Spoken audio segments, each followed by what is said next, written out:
एक समय की बात है। एक राज्य में एक प्रतापी राजा राज करता था। एक दिन उसके दरबार में एक विदेशी आगंतुक आया और उसने राजा को एक सुंदर पत्थर उपहार में दिया। राजा वह पत्थर देख बहुत प्रसन्न हुआ। उसने उस पत्थर से भगवान विष्णु की प्रतिमा का निर्माण कर उसे राज्य के मंदिर में स्थापित करने का निर्णय लिया और प्रतिमा निर्माण का कार्य राज्य के महामंत्री को सौंप दिया। महामंत्री गांव के सर्वश्रेष्ठ मूर्तिकार के पास गया और उसे वह पत्थर देते हुए बोला, महाराज, मंदिर में भगवान विष्णु की प्रतिमा स्थापित करना चाहते हैं। 7 दिवस के भीतर इस पत्थर से भगवान विष्णु की प्रतिमा तैयार कर राजमहल पहुंचा देना। इसके लिए तुम्हें 50 स्वर्ण मुद्राएं दी जाएंगी। 50 स्वर्ण मुद्राओं की बात सुनकर मूर्तिकार खुश हो गया और महामंत्री के जाने के उपरांत प्रतिमा का निर्माण कार्य प्रारंभ करने के उद्देश्य से अपने औजार निकाल लिए।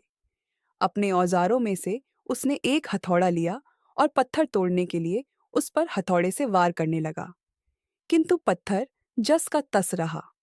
मूर्तिकार ने हथौड़े के कई वार पत्थर पर किए, किंतु पत्थर नहीं टूटा। 50 बार प्रयास करने के उपरांत मूर्तिकार ने अंतिम बार प्रयास करने के उद्देश्य से हथौड़ा उठाया, किंतु यह सोचकर हथौड़े पर प्रहार करने के पूर्व ही उसने हाथ खींच लिया कि जब 50 बार वार करने से पत्थर नहीं टूटा तो अब क्या टूटेगा। वह पत्थर लेकर वापस महामंत्री के पास गया और उसे यह कह वापस कराया कि इस पत्थर को तोड़ना नामुमकिन है, इसलिए इससे भगवान विष्णु की प्रतिमा नहीं बन सकती।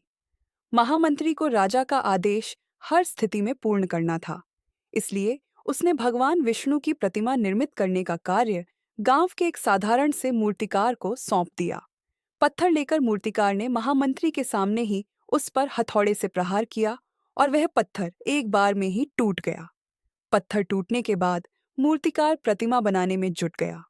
इधर महामंत्री सोचने लगा कि काश पहले मूर्तिकार ने एक अंतिम प्रयास और किया होता तो सफल हो गया होता और 50 स्वर्ण मुद्राओं का हकदार बनता।